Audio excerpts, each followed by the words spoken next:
Hello children, आशा करती हूँ आप सभी अपने घरों में फिट एंड फाइन होंगे और अपना ध्यान रख रहे होंगे, अपने परिवार वालों का ध्यान रख रहे होंगे। इस समय हम सबको एक साथ मिलजुल कर इस बीमारी से निपटना है और अपनी पढ़ाई को भी जारी रखना है। बच्चों, आप लोग जो भी वीडियो हम आपको भेज रहे हैं उस एक्सप्लेनेशन को ध्यान से सुनिए, बार बार सुनिए और तब अपना गृह कार्य कीजिए। इससे आपको गृह कार्य करने में आसानी होगी। और जो बच्चे अपना पुराना होमवर्क अब भेज रहे हैं उसमें कोई परेशानी नहीं है, लेकिन आप उसके ऊपर मेंशन करके भेजिए कि आपने कौन सा होमवर्क भेजा है। फर्स्ट, सेकंड, थर्ड, कौन सा होमवर्क आप हमको भेज रहे हैं वो लिखकर भेजिए। तो बच्चों, ध्यान से गृह कार्य कीजिए, अपना ख्याल रखिए और अपनी पढ़ाई को निरंतर जारी रखिए। तो चलिए आज का पाठ शुरू करते हैं। क्लास 8 अपनी अपनी हिंदी लिटरेचर की पुस्तक निकालिए और उसका पृष्ठ नंबर 22 निकालिए। तो बच्चों, पिछले वीडियो में मैंने आपको जितना पढ़ाया था मैं उसका सार आपको समझा देती हूँ। विवेक जो है एक 12 साल का बालक है और पढ़ाई लिखाई में बहुत अच्छा है, बहुत मेहनत करता है और उसके मामा की शादी है। उसके मम्मी पापा उसके मामा की शादी में गए हुए हैं। विवेक नहीं जाता है क्योंकि उसके एनुअल एग्ज़ाम है। वो घर पर ही रहता है, घर पर ही रहकर पढ़ाई करता है। एक दिन रात को जब वह सोया हुआ था तो अचानक से उसके घर में चोर घुस आए।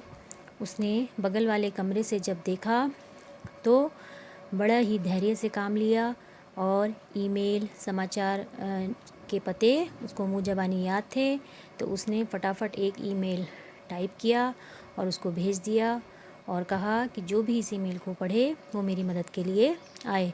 तो उसका लाइव टेलीकास्ट टीवी पर दिखाया जाने लगा। शादी में भी वहाँ कलकत्ता में कुछ बच्चे टीवी देख रहे थे। उन्होंने वह लाइव टेलीकास्ट देखा। वहाँ विवेक का छोटा भाई अंश भी था। उसने जब यह देखा कि उसके घर का दृश्य दिखाया जा रहा है तो वो तुरंत अपने पापा के पास गया और उसने बताया कि पापा, टीवी पर हमारा घर दिखाया जा रहा है। पापा ने मजाक में उसकी बात को टाल दिया कि किसी और का घर होगा। तभी उसकी मम्मी की नज़र अचानक टीवी पर पड़ी और उन्होंने देखा कि यह मेरा ही घर है। उन्होंने देखा कि एक व्यक्ति उनकी खिड़की की बालकनी से झांक रहा था बाहर और दूसरा व्यक्ति एक गठरी फेंक रहा था उस व्यक्ति के पास बाहर, और ये सब टीवी पर दिखाया जा रहा था। तो सब उस टेलीकास्ट को देखने लगे। अब आगे पढ़ते हैं, पेज नंबर 22। देखिए, जैसे ही वह गठरियाँ बाहर खड़े व्यक्ति को पकड़ानी उसने आरंभ कर दी। अरे ये तो चोर हैं, मेरा पूरा घर लूट कर लिए जा रहे हैं।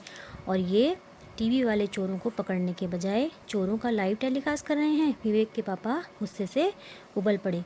जल्दी से पुलिस को फ़ोन करो वरना ये चोर सब कुछ लेकर चंपत हो जाएंगे।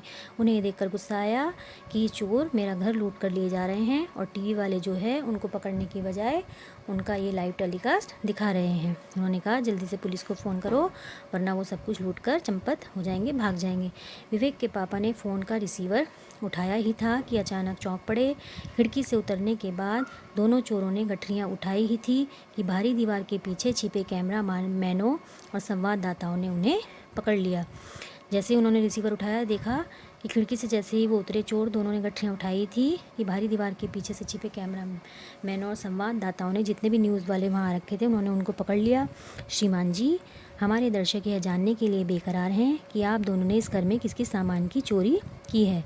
क्या आप लोग अपनी गठरियों को खोलकर हमारे दर्शकों को दिखाएंगे? एक संवाददाता ने अपना माइक एक चोर के मुंह के सामने करते हुए पूछा। सर, क्या आप लोग अकेले ही ऑपरेट करते हैं या आपका कोई नेटवर्क है? संवाददाता ने अपना प्रश्न फिर दोहराया।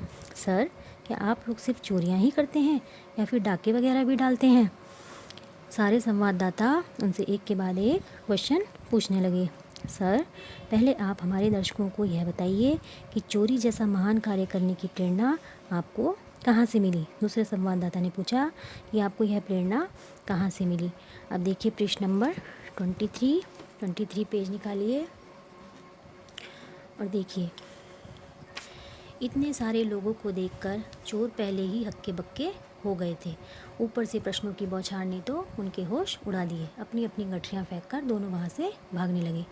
आप लोग सोच रहे होंगे कि ये दोनों चोर यहाँ से भाग जाएंगे। बिल्कुल नहीं, हमने इनके स्वागत की पूरी तैयारी कर रखी है। टीवी पर संवाददाता की जोश भरी आवाज़ गूंजी। जो संवाददाता यह न्यूज़ बराबर दे रहा था वो बोलने लगा, ऐसा मत सोचिए कि यहाँ से भाग जाएंगे, हमने इनके स्वागत की पूरी तैयारी कर रखी है। इसी के साथ कैमरा भाग रहे चोरों पर टिक गया। वे दोनों दीवार के पास पहुंचकर उस पर चढ़ने की कोशिश कर ही रहे थे कि दोनों के पीठ पर एक एक घुसा पड़ा और इसी के साथ बाहर से उछलकर कई पुलिस वाले भीतर आ गए। इससे पहले कि वे दोनों कुछ समझ पाते, पुलिस वालों ने उन्हें पकड़ लिया। उन चोरों को पकड़ा गया। विवेक ने खिड़की से झांककर पुलिस वाले को देखा तो उसकी जान में जान आई। विवेक ये सारा नज़ारा खिड़की से देख रहा था। जैसे उसने देखा कि पुलिस वालों ने उनको पकड़ लिया, उसकी जान में जान आई। वह बाहर आया। विवेक को देखकर संवाददाता ने उसकी पीठ थपथपाते हुए कहा, शाबाश बेटे, तुमने कमाल की होशियारी दिखाई, हमने तुम्हारा ईमेल पढ़ लिया था। पूरी बात सुन विवेक का चेहरा गंभीर हो गया। उसने कहा, अंकल, आप लोगों ने दर्शकों को तो लाइव टेलीकास्ट दिखा दिया, लेकिन हमारी मदद नहीं की। यह भी नहीं सोचा कि अंदर मैं अकेला हूँ। अगर इन चोरों ने कुछ कर दिया तो फिर मेरा क्या होता। नहीं बेटे, ऐसी बात नहीं है, हमने सबसे पहले तुम्हारी सुरक्षा के बारे में ही सोचा था। उस संवाददाता ने स्नेह से विवेक के सिर पर हाथ फेरते हुए कहा, अगर सोचा था तो फिर हमारी सुरक्षा के लिए कुछ किया क्यों नहीं। कौन कहता है कि हमने कुछ नहीं किया।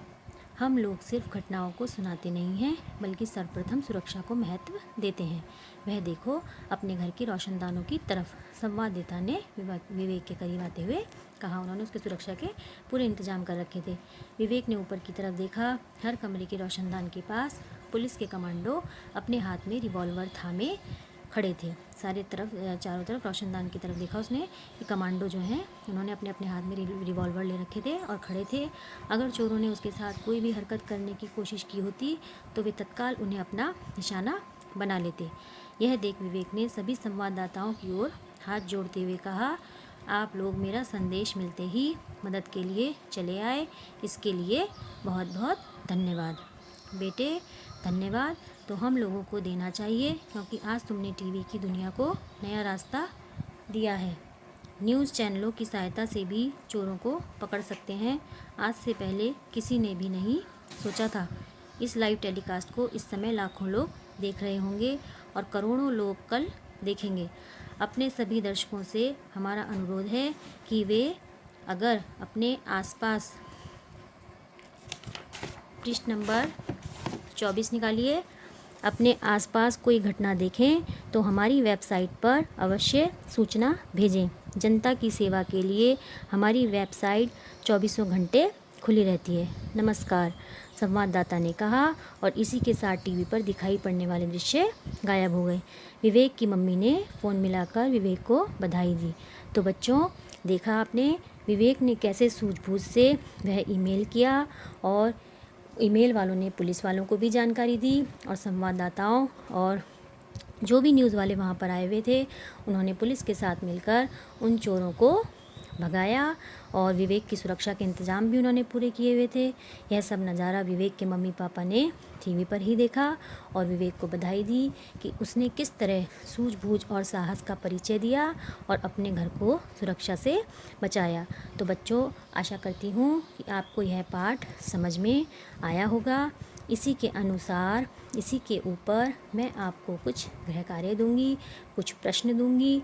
उन्हें आप सुंदर से लेख में अपनी कॉपी में पूरे राइटिंग पैटर्न के साथ कर मुझे भेजिएगा और अगला पार्ट जो है अगले वीडियो में मैं आपको पढ़ाऊंगी। धन्यवाद।